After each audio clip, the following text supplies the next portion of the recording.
Global માર્કેટ્સથી update શું મળી રહ્યા છે જાણીએ સહયોગી નીરજ કંસારા પાસેથી. Neeraj, good morning. શું સેટઅપ છે આજે વૈશ્વિક બજારો તરફથી? જી ગુડ મોર્નિંગ ચાંદની. અને જો આજના દિવસે આપણને થોડું મિશ્ર સંકેત મળી રહ્યા છે, કારણ કે ગઈકાલે અમેરિકાના બજારનું જે ક્લોઝિંગ છે આપણને થોડુંક નેગેટિવિટી સાથે જોવા મળ્યું હતું. ખાસ કરીને તમે જોશો તો જે અમેરિકાના બજારોની અંદરના જે મેઇન ઇન્ડાઇસીસ હતા એની અંદર થોડું ઘણું દબાણ આપણને આવતું જોવા મળ્યું. જો નાસ્ડેક લગભગ 1% જેટલો ઘટ્યો છે, ડાઓમાં પણ 1% ઘટાડો છે, S&P 500 પણ અહીંયાથી ઘટીને જ કામકાજ કરી રહ્યો છે. હવે ખાસ કરીને ગઈકાલે જે લાર્જ કેપ કંપનીઓ હતી એની અંદર આપણને એક બીજું મોટું દબાણ ખાસ કરીને જોવા મળ્યું. આ ઉપરાંત તમને વેલ્સ ફાર્ગોના ડાઉનગ્રેડ બાદ એમેઝોનનો સ્ટોક છે એની અંદર આપણને લગભગ ગઈકાલે 3% ઘટાડા તરફી આપણને કારોબાર જોવા મળ્યો. બીજી તરફ જેફરીઝના નિવેદનથી ગઈકાલે એપલની અંદર પણ આપણને એક દબાણ આવતું જોવા મળ્યું. નવા આઈફોન પાસેથી અપેક્ષાઓ પૂરી થઈ ગઈ છે એવું જેફરીઝનું અહીંયાથી ખાસ કરીને કહેવું છે. અને ગઈકાલે લગભગ આલ્ફાબેટનો જે શેર છે એ પણ 2% જેટલો આપણને ઘટતો જોવા મળ્યો હતો.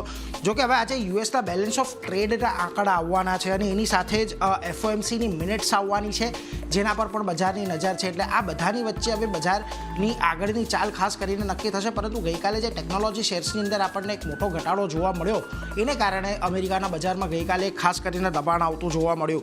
પરંતુ આ બાજુ તમે ખાસ કરીને જોશો તો તમને યુએસની અંદર હજી પણ હવે જે વ્યાજદરો છે તે થોડી ઘટવાની અપેક્ષા છે. બજારની અંદર નવેમ્બરમાં દર ઘટવાની અપેક્ષા છે અને 80% લોકોને લાગી રહ્યું છે કે નવેમ્બરની અંદર પણ 5% જેટલો વ્યાજદર કાપ આવી શકે. અને JP મોર્ગન અને બેંક ઓફ અમેરિકાને તો નવેમ્બરમાં પણ એક 50%ના વ્યાજદર કાપની આશા અહીંયાથી દેખાઈ રહી છે. એટલે જોઈએ હવે ત્યાંથી કેવું એક્શન આવે છે. પરંતુ ઓલરેડી જે પ્રકારની આપણને આવનારા સમયની એક ગાઈડલાઇન ફેડ દ્વારા આપવામાં આવી છે એ ક્લિયર છે કે વ્યાજદર કાપ તો આપણને હજી બે જે FOMCની બેઠક થવાની છે એની અંદર મળવાના છે. આ ઉપરાંત તમે ગઈકાલે સેન્ટ લુઇસ ફેડના પ્રેસિડેન્ટ છે અલ્બર્ટો મુસ્લેમ, એમના દ્વારા એક નિવેદન આપવામાં આવ્યું કે જેની અંદર તેમણે કહ્યું છે કે ફેડ હવે ધીરે ધીરે દરોમાં કાપ ખાસ કરીને કરી શકે છે. અને સપ્ટેમ્બરમાં તેમણે પણ 0.5% કાપનું સમર્થન કર્યું હતું. એટલે એના પર એક ખાસ ફોકસ રહેવાનું છે. બીજી તરફ હવે ચીન પર પણ અહીંયાથી આપણે ખાસ ફોકસ છે, કારણ કે આપણા બજારોમાં જે મોટી એક વેચવાલી આવી રહી છે એનું એક બહુ મોટું કારણ ચીનના બજારોની અંદર જે નીચલા સ્તરેથી સારી એવી તેજી આવી છે એ પણ છે. કારણ કે ચીનના બજારો હવે આજે ખુલવાના છે અને ચીનના NDRC દ્વારા એક બ્રીફિંગ થશે. NDRC એટલે કે national development and reform forum, Invesco, JP Morgan, HSBC, નોમુરાએ થોડીક સાવચેતીની વાત કરી છે અને શેર ઓવર વેલ્યુ લેવલની નજીક હોવાથી પણ ચીનના બજારની અંદર એક ચિંતા છે. ત્યાં આગળ જે એ લોકોનું એક નવું વર્ષને લઈને ખાસ લાંબો સમય સુધી બજારો બંધ રહ્યા હતા, ત્યારબાદ આજે અહીંયા ચીનના બજારોમાં આપણને ટ્રેડિંગ ફરી પાછું એક જોવા મળશે. એટલે એના પર એક ખાસ ધ્યાન રાખજો.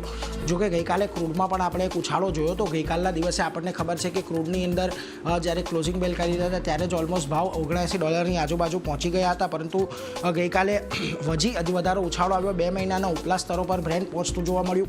$81 પાસે બ્રેન્ટની અંદર અને WTIમાં આપણને $78 પારનો કારોબાર જોવા મળ્યો. મિડલ ઇસ્ટમાં પણ જે કટોકટી વધુ અત્યારે વધી રહી છે એને કારણે આપણને આ ઉછાળો આવતો જોવા મળ્યો. અને બજારમાં જે પુરવઠા જે સપ્લાયની અંદર ઘટાડો આવતો જોવા મળી રહ્યો છે એને લઈને પણ અહીંયાથી એક ચિંતા જોવા મળી. એટલે આ બધા કારણોને લઈને આપણે ક્રૂડની અંદર પણ એક સારો એવો ઉછાળો જોયો છે. પરંતુ આ બધાની વચ્ચે હવે તમે એશિયાના બજારો પર ખાસ કરીને એકવાર નજર કરી લો તો આજના દિવસે એશિયાના બજારોથી પણ તમને થોડાક મિશ્ર સંકેતો જ મળી રહ્યા છે. જો શાંઘાઈના બજારો આજે તમને સારી એવી તેજી 5-5.5%ની દર્શાવી રહ્યા છે અને હેંગસેંગના બજારોમાં પણ એક સારી એવી તેજી છે. પરંતુ નિક્કે, તાઇવાન અને સ્ટ્રેટ ટાઇમ્સના બજારો આજે તમને થોડાક ઘટાડા તરફી કારોબાર દર્શાવી રહ્યા છે. એટલે એના પર એક ખાસ ફોકસ રાખવાનું છે.